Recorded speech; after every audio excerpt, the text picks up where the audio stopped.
Zakat itu kewajiban yang penting luar biasa, bahkan nanti itu bisa menyelamatkan. Bahkan sampai pun orang yang melarat sekalipun itu butuh selamat dari api neraka. Sampai terangkan di antara keutamaan sedekah bahkan zakat ini dibayar dari sedekah yang paling terkecil dari harta yang dikeluarkan.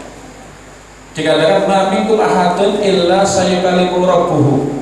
Tidak ada seorang pun nanti kecuali dia akan berhadapan dan berbicara langsung kepada Allah Subhanahu wa ta'ala. Laisa bainahu wa bainahu turjuman. Nanti antara dia dengan Allah enggak ada lagi penerjemahnya. Kira bahasanya apa? Allah nanya dengan bahasa Arab ya. Zaman rasa bahasa Arab yang terjemahin dan soalnya berbicara kalau itu iso komunikasi ketika itu. Maka ketika orang itu di hadapan Allah fayam duru aymana minhu, maka dia nengok ke kanan. Fala yara illa ma qaddama min amali. Maka tidak ada yang menemani kecuali amal yang sudah dia lakukan. Ternyata amal itu sedikit. Ibarat di sidang itu pendukungnya sedikit.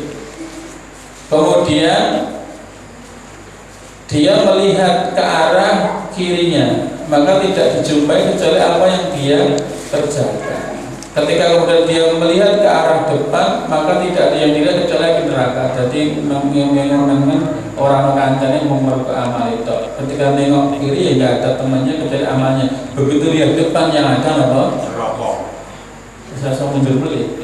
Maka kata Nabi, fattakun nar, maka peliharalah, jagalah dirimu dari api neraka, walau bisyikit tamr, walaupun hanya dengan separuh buah kurma.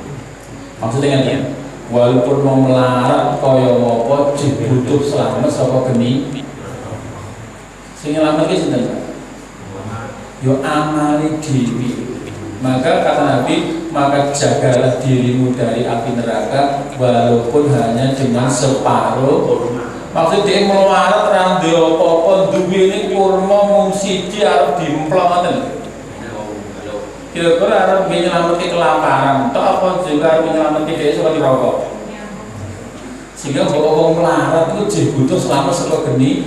Carane piye? Ya apa sing diduweni itu berikan, asal masih bisa memberi manfaat bagi orang, itu yang nanti akan menyelamatkan dirinya dari api neraka. Makanya sebetulnya zakat, infak itu semata-mata untuk menyelamatkan dirinya dari dunia maupun di akhirat. Karena apa? Nabi dawuh ya, ma mana'a qaumun zakata amwalihim illa habasallahu alaihimul alqatat. Tidak ada suatu kaum yang menolak kewajiban zakat kecuali Allah akan menahan turunnya hujan. Jadi wong sak desa mungkin sing wajib zakat wong 5. Ning wong 5 kuwi ra gelem zakat, sak kampung kena efeknya. Karena ketika Allah murka, Allah tidak menurunkan hujan, menahan turunnya hujan gara-gara ada orang yang menolak membayar zakat. Makanya Nabi sampai sahabat Umar itu sampai memerangi orang yang memisahkan kewajiban sholat dengan zakat. Jadi di era sahabat Abu Bakar itu sudah ada penolakan bayar zakat. Maka beliau memerangi itu karena apa? Beliau memerangi orang yang memisahkan antara kewajiban sholat dan zakat. Nah ini kan banyak orang sholat tapi betul. Tapi benar. Artinya zakat itu sebetulnya akan menyelamatkan dirinya dari kerugian dunia dan azab di akhirat. Bahkan wong melarat pun yang sebetulnya tidak wajib zakat, tapi dia butuh selamat dari api. Seandainya mungkin dia hartanya hanya punya sebutir kurma di pangan wong sak omah wae ora. Tapi karena dia pengen selamat dari itu, maka dia harus berbuat, beramal yang amalan itu yang nanti akan menyelamatkan dirinya dari api. Ibarat dari sarap kemplok kurma hiji lho mau dimplok ya ora warak. Maka dia harus berbagi dengan orang lain dalam rangka apa?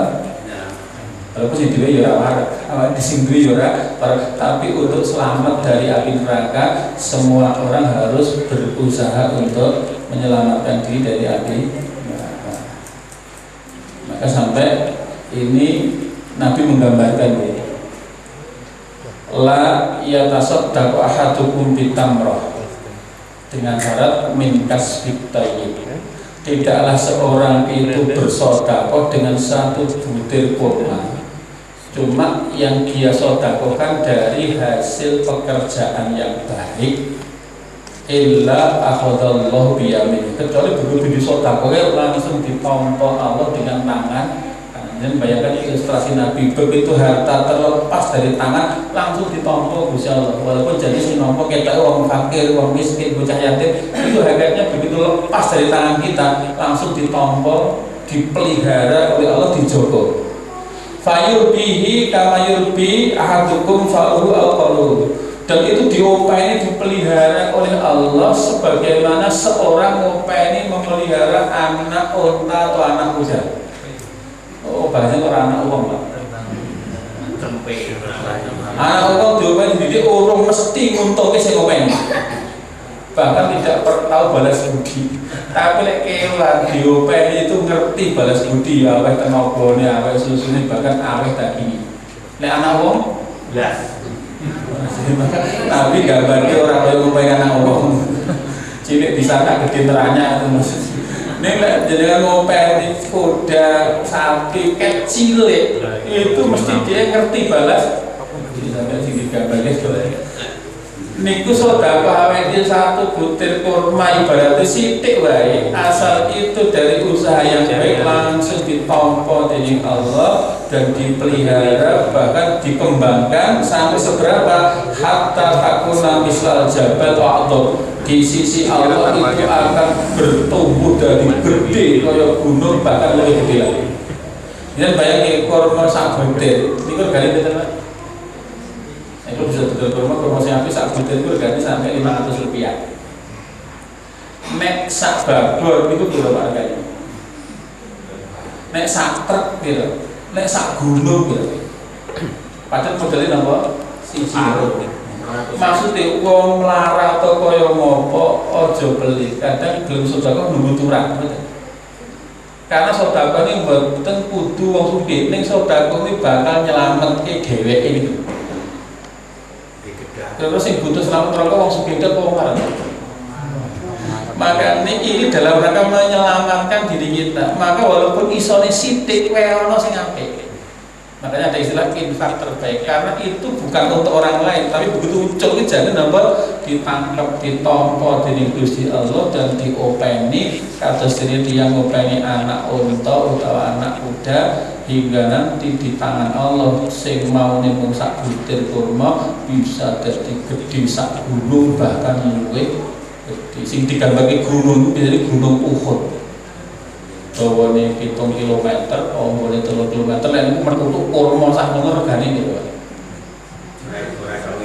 Lah iki maksudnya nek di tangane awake dhewe iku ora temonjo, ora dadi apa-apa. Nek dititipke Gusti Allah malah. Makanya harta kita yang sesungguhnya adalah yang kita infakkan di jalan Allah. Sedangkan yang lain kan habis kita makan sendiri atau nanti rantai wis ganti duwe liyan. Sehingga wis dadi duwe anak, duwe putune dadi duwe wong sing do nake-nake. Tapi justru harta kita yang sesungguhnya adalah yang kita keluarkan di jalan Allah Subhanahu wa taala. Inilah kenapa Allah perintah ya ayyuhalladzina amanu anfiqu min thayyibati ma kasabtum wa mimma akhrajna lakum minal ardh. Artinya paling itu karena dia akan diselamatkan oleh Allah dan nanti hasilnya akan dikembalikan kepada kita. Sehingga jangan dipilih yang jelek. Karena lek sing diwehe jelek diupani dadi napa? Dadi elek-elek buruk awake dhewe pira-pira. Maune kurma siji melenyek, kemudian didetek sak gunung kurma melenyek lho ya. Makanya disuruh memilih yang baik karena nanti itu akan diopeni, dipelihara oleh Allah dan dikembangkan menjadi gede dan akan dikembalikan kepada kita. Kira-kira akan yang disimpan atau tidak hilang? Soalnya dikatakan harta kita itu adalah yang dipakai orang lain. Mungkin manfaat, semoga kita cukup hari ini kita tahu insyaallah bahwa ada di antara harta yang kita miliki itu hak orang lain, sehingga Allah perintah itu semata-mata dalam rangka untuk menyelamatkan kita baik di dunia maupun di aku qouli hadza astagfirullah innahu ghafurur rahim. Assalamualaikum warahmatullahi wabarakatuh. Jadi prinsipnya syariat itu menyebut tidak semua harta dizakati. Jadi nanti ada harta-harta tertentu yang wajib kena zakat, sehingga nanti sepeda motor dizakati orang. Nanti ada penjelasan tentang harta-harta yang jenis harta yang wajib dizakati.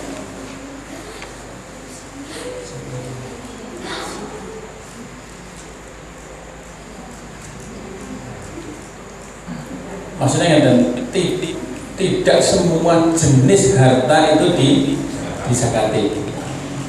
Kita lihat nanti dalam agama kita itu sudah diterangkan tentang jenis-jenis harta yang memang harus dizakati. Artinya yang di luar itu tidak ada kewajiban zakat.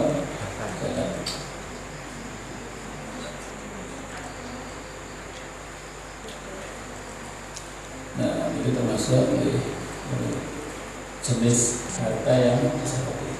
Ini kitab. Jadi berbagai dalil yang ada. Nah, cuma nanti sepeda motor, mobil itu tergolong mana? Apakah dia barang dagangan, tuku kendaraan misalnya, atau dia kekayaan investasi? Maksudnya harta kekayaan yang bisa menghasilkan. Ngojek, angkot, artinya kendaraan walaupun elek ini semua hasil itu zakat ya. Kendaraan mewah di pribadi tidak dizakat. Karena apa? Itu tergolong harta benda yang berfungsi kekayaan investasi. Ini kalau mau jenisnya kekayaan investasi niku zakat atau kekayaan yang bisa diambil manfaatnya. Yang mau kendaraan pribadi malah tombol terus saya malah bagi kurang. Tapi angkutan itu mendatangkan hasil yang setoran, yang sewa dan seterusnya. Jadi harus digolongkan sepeda motor jangan tergolong alat kerja nopo kekayaan investasi. Ya bebas seket. Nah, ini berarti harta kekayaan investasi yang dia adalah mendatangkan hasil. Ini jadi kendaraan pribadi. Itu ketika dia kendaraan pribadi malah justru ada pengeluaran untuk biaya operasionalnya, itu memang tidak. Apalagi dia sebagai alat modal kerja, itu enggak. Sehingga nanti jenis kekayaan dizakati itu jenisnya yang gedung atau rumah yang disewakan, di rumah di kos-kos, di kontrak-kontrak itu walaupun rumah tapi itu menghasilkan, atau kendaraan atau jasa angkutan itu walaupun bisa agreg-agreg itu gitu loh.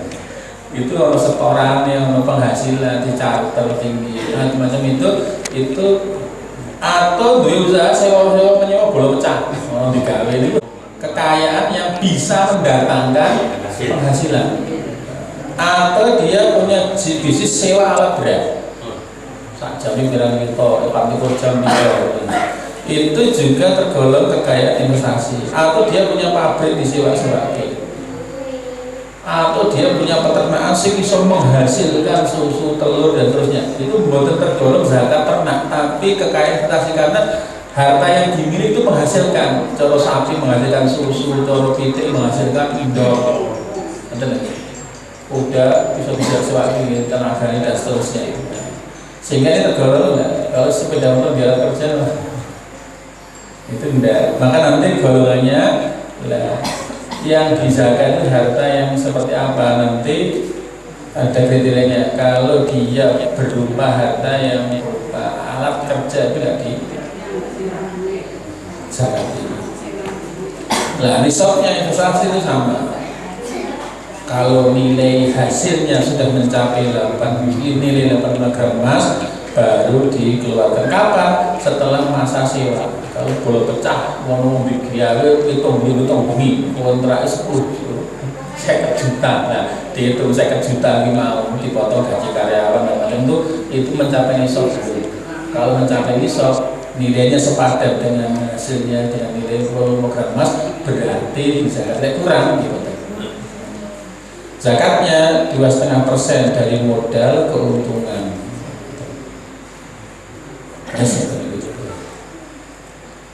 Nah, zakat diambil dari penghasilan bersih setelah dikurangi biaya-biaya, ongkos perawatan, gaji karyawan, biaya penyusutan dan macam-macam.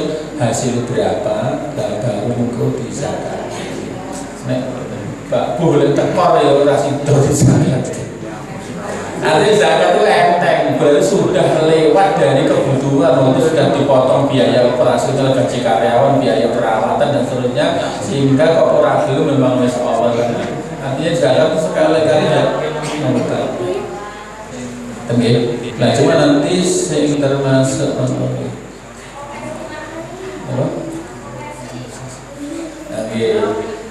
Syarat itu. Jadi zakat itu intinya syaratnya itu ringan sebetulnya. Di antaranya yang tadi tuh, yang di zakatnya yang punya potensi berkembang. Jadi yang di sepeda motor itu semakin berkembang menyusut. Kemudian ulah itu terus tahun di payu. Ini lagi ikut digocek. Nah, maka hasilnya itu yang kemudian ketika setahun kok mencapai nisab dipotong biaya operasional itu baru benda itu harta kekayaan yang tidak berpotensi berkembang, maka tidak di. Kalau sama di motor 5 orang siji dewi-dewi, itu kan tidak menghasilkan, maka tidak di zakat. Ini sama di mobil telu, itu kalau dipakai pribadi tidak, tapi mobil ala-ala kok diangkut. Kalau metu hasilnya gitu. Insya Allah mungkin dibahas lebih lanjut. Artinya sebetulnya zakat itu sesuatu yang ringan karena nanti akan dihadapkan syarat ketentuan yang berlaku. Artinya simpulnya tidak semua orang wajib zakat, tidak semua harta wajib di zakat. Hanya orang tertentu dan barang tertentu yang di zakat. Isinya enteng di lima abor ya kebangetan. Boleh ngerti nih? Jadi ternyata betah waktu khusus untuk membahas zakat ya bro. Syukur tampil masjid Muridin menerapkan ilmu zakat di masa ilmunya. Tapi terkadang kali pajak ini malah melarang pajak ini ngomong pajak 10%. Sampai jajan warung itu pajak 10%. Malah kadang zakat ternyata ringan. Ada Pak. Zakat mengurangi pajak. Sudah ada. Di harta yang sudah dikeluarkan zakat maka pajaknya akan berkurang. Atau saya pentingnya ada undang-undang yang mengurangi zakat pajaknya disudut.